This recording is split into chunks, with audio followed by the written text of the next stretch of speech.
do not have cells. Viral structure. So this is a bacteriophage. A bacteriophage is a fancy name for bacteria virus. Now that does not mean that the virus is a bacteria. It means that the virus attacks bacteria. So another example would be West Nile virus. That is an avian virus, meaning that it attacks birds. Does that make sense? It's not a virus that is a bird. It is a virus that attacks birds. So bacteriophage is a virus that attacks bacteria. So we have the head of a virus, and then we have the tail. The capsid is what's holding our DNA or our nucleic acid core. And then we have DNA, RNA making up that nucleic acid core. And we have tail fibers. The tail fibers are those structures that allow the virus to connect to the cell membrane of their host cell. And they are made of certain organic chemicals and structures that make the cell more willing to let the virus into the inside of the cell rather than keeping it at bay on the outside.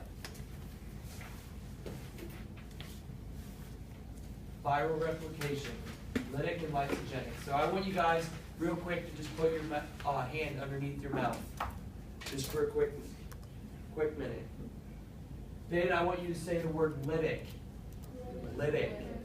Lytic. Now try and slow it down. Lytic. Yes. All right. Now say lysogenic. Lysogenic. Now try and say it fast. Lysogenic. Lysogenic. All right. Do you guys notice that no matter how slow you say the word lytic, or no matter how fast you say the word lysogenic always is going to be a longer word than lytic, and it'll take you longer to say it. Does that make sense? Yeah.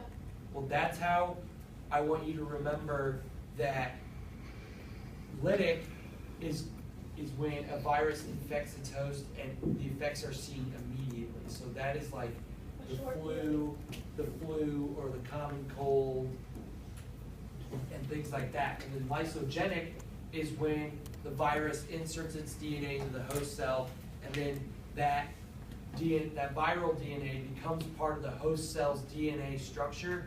And when that cell divides and divides and divides, it takes the viral DNA with it. And then when the timing's right, then the viral DNA will come out and new viruses will be made. That's kind of like chicken pox or HIV or herpes or mono, if you guys have ever had mono. So this is an example of a lysogenic virus. So what it's going to do is it's going to enter the host cell and it's going to insert its DNA into the host cell. Then that DNA will go to the chromosomes in the nucleus of that host cell and actually integrate itself into the genome of the host. Well, then that host cell divides, and then those cells divide, and then those cells divide, and they keep going, but all those cells afterwards have the viral DNA in the chromosome.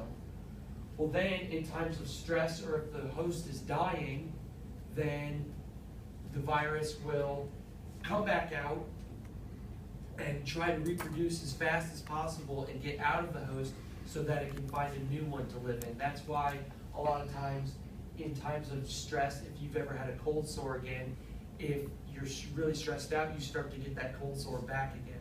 That's because the virus literally thinks that you're dying.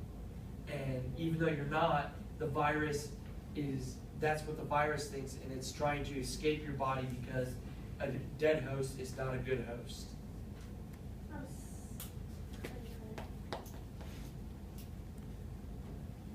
So this is an example of how a lytic virus works. So we have the virus coming in, attaching itself to the cell membrane of the host cell, and inserting its DNA. That DNA then goes and hijacks the machinery of the host cell and causes the host cell parts to start making new viruses. Well, then that cell will die, and it will go